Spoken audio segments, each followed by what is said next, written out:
Hey everybody, Tony D with a hot take on the politics of the beer virus, if you will. So, as I said in my Piney podcast, Governor Phil Murphy, he's on the Tucker Carlson show, and he's just basically trying to deal with this. Tucker is pressing him on constitutional issues like, what gives you the authority to tell people where they can and cannot worship.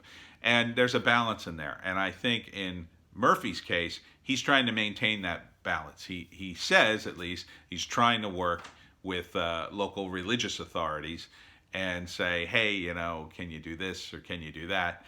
And, some people aren't listening and some people are getting arrested. Now, I'm against the arrest, and quite frankly, I'm against most of the lockdown at this point. I understand Bergen County is very bad, but this is part of the reason, and I've said this in many videos, that centralization is bad, even centralization at the state level. So Bergen County, yeah, it's in a bad situation. It's one of the hot spots. Salem County, however, has 116 positive cases, and that's just the positive people who have been tested. It goes much lower than that in terms of people in the hospital and people who have actually are in serious condition. And it's not that everybody in Salem ran into their house and boarded up the windows. It's a less populated state. It's far south. Hey, look, it's got a bridge there that goes right over into Delaware. And Wilmington's right across there, and Newark, from Newark, Delaware. And so even with those big population centers, they're not getting infected. Same thing with Cape May. Cape May is sort of all the way down south, and quite frankly, it's probably the result of people escaping from New York. The few cases they do have down there. So it's not necessary. The rules, just like the rules in the entire country, Montana is going to have different rules than New York. Same thing in New Jersey. New Jersey is a bit of a microcosm of the United States. The same rules for a densely populated county like Bergen County, right across the river from New York, are not going to apply to Salem, which is just fields and fields of grass and woods. I mean, it's Pine Barrens country, in case you don't know, and there's not much going on there. Just not. Same thing with Cape May. I mean, Cape May has Cape May, and it has a lot of summer houses and beaches and whatnot. But even Cape May itself, it's not that big. It's a small, quaint little town with a lot of beachfront property, but it's not a metropolitan area by any stretch. Do you have people living on top of each other? In the summer, you do. But it's a resort town, so this time of year there are only so many people in it. So I think you have to be very careful. I think the governor's edicts should really be guidelines. I don't think he should be arresting anybody. I think he should be putting this out, telling people they're very serious, and telling people who don't obey these edicts that they've been warned, and they are likely to be responsible if they get somebody sick. See, if you do it that way, well, then people go, oh, whoa, wait a minute. So, if he announced that if you have a beachfront property and someone gets sick in your beachfront property, if it can be proven that you're responsible, then you get something. Oh, the people in the beachfront property go, oh, okay, now I have to make a calculation. Am I going to let someone come into the beachfront property here who had a rental, or am I going to refund their money and not risk a major lawsuit from that person where I have to pay for their relative who dies of the beer virus? See, that's kind of the way it should work. It should be about you have the responsibility. And it's a tough call with the whole face mask things in the store, right? So now the governor's pressuring all the stores. Everybody's wearing face masks here, which is good. I'm glad people are wearing face masks, although I find it hilarious because the same people who wouldn't wear face masks back in January because they didn't want to look stupid, now are wearing designer face masks with, oh, look at this, it's black with pink skull, pink Jolly Rogers all over it. Aren't I cool? I've got a cool face mask. Everybody's wearing a face mask. It's like you couldn't wait, America, for this to become like a fashion statement. It's like everybody out now has a cool face mask. All the women have a cool face mask. Oh, look, I made this handmade face mask out of a shirt I used to have with this cool pattern on it. And you're just like, get a face mask and shut up. I mean, this isn't a fashion thing. This is serious. You're supposed to mask up. It's supposed to be serious. It's not supposed to be a fashion statement. But people. Uh, it's just funny to me that they would do that. So, yeah, I mean, Trump has overstated the number of people he's saved. I think we could all agree on that. He's at the press conferences now going, I saved millions of people, millions. You'd all be dead if it wasn't for me. A huge amount of bodies would be stacked. We'd have bodies stacked to the ceiling. I'm working on my Trump. It's not that great. As I've said, I only do impersonations of other people who do impersonations. So that really is my impersonation of Steven Crowder doing Trump. Which is what it's closer to than actual Trump. But yeah, Trump is out there touting that he saved millions of people. I think that's a huge exaggeration, but there's no denying that he was in the forefront of this. And you could argue, well, he didn't do this as well as he could have. Yeah, that's an argument, and that's a valid argument. Unfortunately, to argue it from the Democratic side, that the Democrats are much better at this, they should have been the ones in charge, Trump is blowing it, you got to vote Democrat. No, that's just partisan hackery, first off. Second off, it's clear the Democrats took the other side of this. The moment Trump goes left, they move right. The moment he starts jumping up and down, they go, why are you jumping up and down? We're all standing still. And the moment he stands still, they go, why did you stop jumping? And start jumping up and down. I mean, it's ridiculous. I'm arguing with someone about politics, as always. And I sent them the video of Nancy Pelosi going out in Chinatown and encouraging people to go to Chinatown in her district in late February. Trump closed trips to China in late January, and they chastised him for it, and said, oh, he's racist, this is a Muslim ban, except it's a Sino ban. Biden was out there, and here Nancy Pelosi, who rarely, if ever, I've seen very few footage of her walking around in her poop-filled district, is out in Chinatown. This was political theater on her part. She took a chance that this was no big deal, so she could imply that Trump is a racist, and went out and basically endangered everybody. Because what you have to understand about the virus now is more and more information is coming out that there may be 50 to 80 times asymptomatic cases that were ahead of this. So China may have known about this all the way back in September. It probably started spreading then. And although we don't know, because it's hard to, since they made patient one disappear, it's hard to get the information.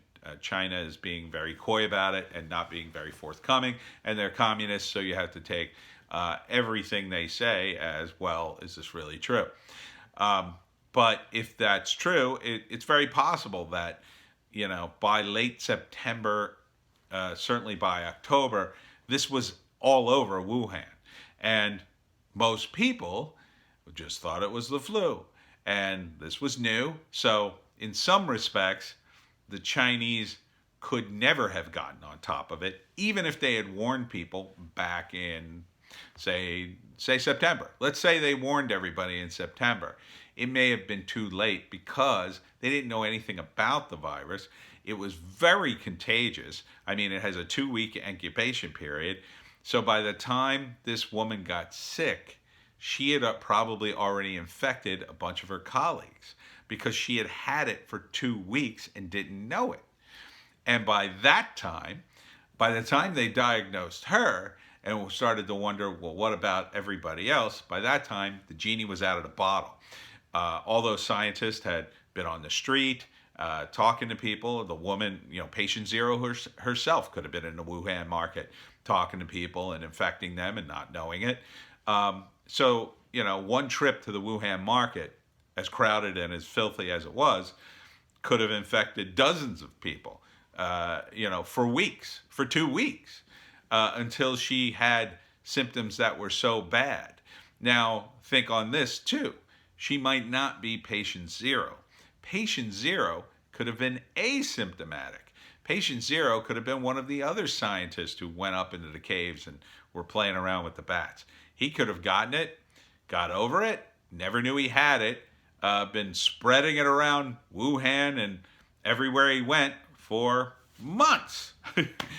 And everybody got it. And it wasn't until later, when people started to really get sick, people started to die from it, that they started to figure out, well, wait a minute, this isn't the flu, this is something else.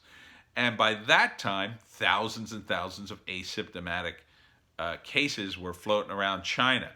And by the time they went to lock the place down and everybody tried to leave Wuhan and leave the province around there, word had leaked out, and as they say, up to 1 million to 5 million Chinese people left the region, just making things worse because, again, they could have had it, 2-week incubation period.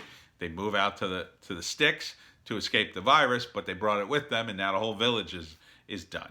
And that happened probably again and again and again over a period of time, spreading the virus far and wide, way ahead of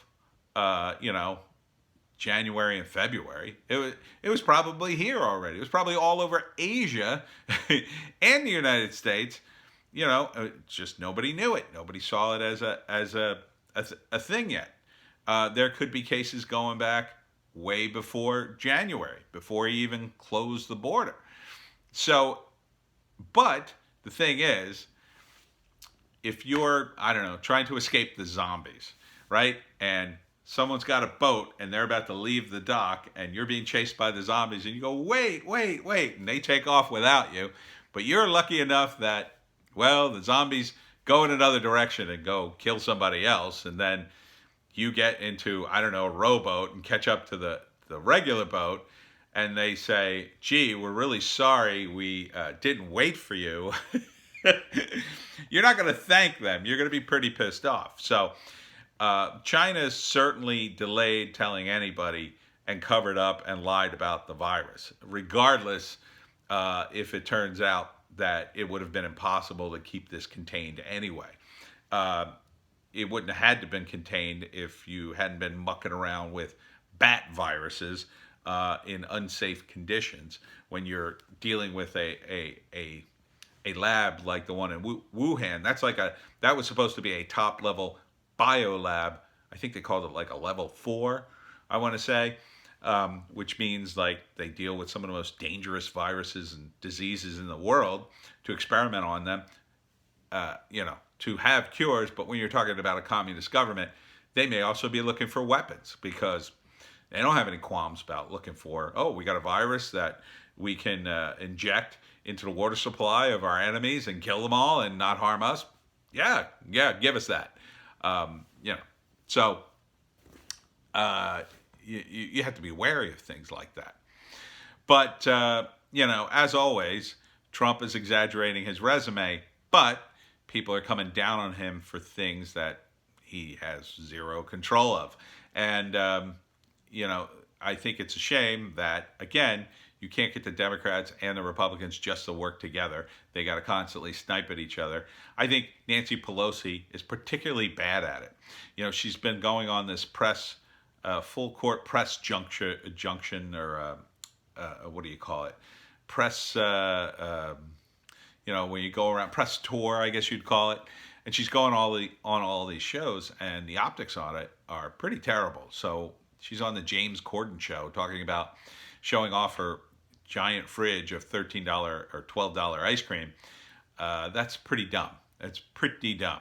You know, if this is a serious situation and Trump supposedly, who, by the way, is a Russian agent, you should really be way more serious as a politician. You shouldn't have time to go on the James Corden show and go on all these shows and smile and tell everybody how wonderful you are. Oh, but it's very serious in Washington and we're trying to do stuff. Really? Why aren't you in Washington doing it? Why do you have time to be on all these shows? It's because they're desperately trying to raise the profile of the Democrats via television, a media that's been dying and dying and dying faster every day, because that's where the Democrats control. They essentially have enough influence over the people in TV. The people in TV agree with them politically. They align politically.